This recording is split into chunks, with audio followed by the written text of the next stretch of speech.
కట్టించడం జరిగింది. అప్పటి నుంచి నా దృష్టిలో ఉంది మనం వడ్డాది వెంకటేశ్వరం కూడా కట్టాలని, కానీ సాగలేదు. ఎవరు సహకరించలేకపోయారు. ఎంతోమంది ప్రభుత్వాలు వచ్చాయి, అంతకుముందు ఎమ్మెల్యే ఇప్పుడు ఎమ్మెల్యే చెప్పినా ఏమైనా సహకారం ఏ విధంగా చేద్దామన్నా ఏదో ఒక ఆటంకం వచ్చింది. కానీ మరి ఇప్పుడు అది ఒకరోజు అక్టోబర్లో మన 2010లో నాకు ఫోన్ వచ్చింది. సార్ మీతో మాట్లాడాలి, వడ్డాది రండి ఒకసారి. నేను అనకాపల్లిలో ఉంటే ఫోన్ చేశాను. దేనికంటే ఇలాగ అనుకుంటున్నామండి స్వామివారి ఆర్చి కడదామని. అది ఇప్పుడు కూడా మా బజార్లో దొరబాబు గారు స్టేజ్ దగ్గర కడదామని ఆలోచన చేశారు. ముందు ఎవరు కడతారంటే ఇలా చెప్పారు, వరలక్ష్మి మా చెల్లెలు అని చెప్తే అది వస్తున్నా అని చెప్పి మా అందరూ మా ఈవో నేను అందరూ మా కోటేశ్వరం అందరూ కలిపి దారిలో అనకాపల్లి రావడం, సరదాగా కూర్చున్నాం. మాటలోనే అప్పుడు పవన్ గారిని తీసుకొచ్చి నాకు పరిచయం చేశారు. హైదరాబాద్ నుంచి వచ్చారండి ఆయన ఒకటి అనిపిస్తుంది, ఆయన పేరు సలీం ఖాన్ అని, కానీ ఆయన హిందూ దేవాలయం కట్టడం నాకు ఆలోచన అవుతుందా ఈ పని అని అనుకున్నాను. కానీ ఒకసారి ఆయన రుజువు చేస్తే ఒక్కసారి నేను అన్నాను మా వాళ్ళతో అంతా మొన్న, అంటే మతాలు అన్నీ ఎన్నో పుస్తకాలు చదువుతాం, ఎన్నో సినిమాలు చూస్తున్నాం, ఏదో సినిమా తెర మీద పుస్తకాల మీద మతాలన్నీ ఒకటే అని చెప్పడం తప్ప పైన చూస్తే ఎవరి మతం, హిందూ మతం, క్రిస్టియన్ మతం, అలాగే ముస్లిం మతం అన్నది మనం ప్రతి దగ్గర చూస్తాం. హైదరాబాద్లో ప్రత్యేకంగా చూస్తుంటాం, మేము కళ్ళారా చూస్తుంటాం. అక్కడ వాళ్ళంతా అలా వాళ్ళ మతాన్ని గౌరవించుకోవాలి.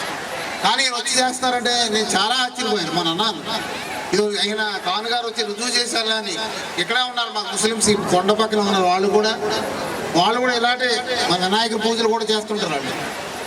వాళ్ళు ఏదో లేని పరిస్థితిలో ఉన్నారో ఏదో అనుకున్నాం, కానీ ఈ లాభం నేను చాలా ఆశ్చర్యపోయాను నాన్నగారు ఇలా చేయడం అని.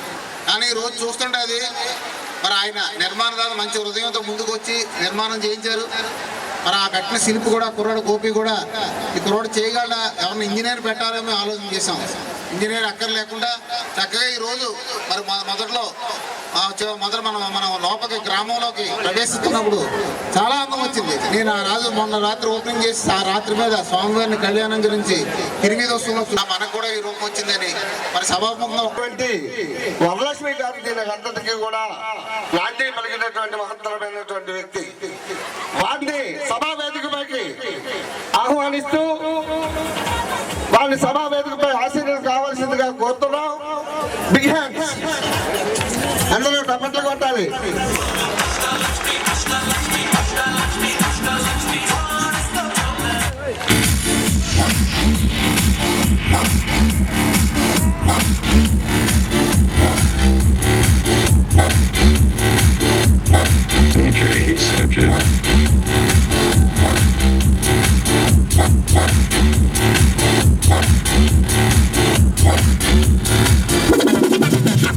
Exclusive mix by DJ Rajesh.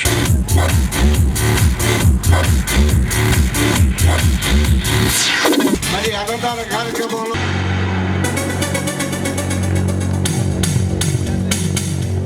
Janardhana గారు కన్ను వద్ద సత్కరించవలసిందిగా వస్తున్నాం.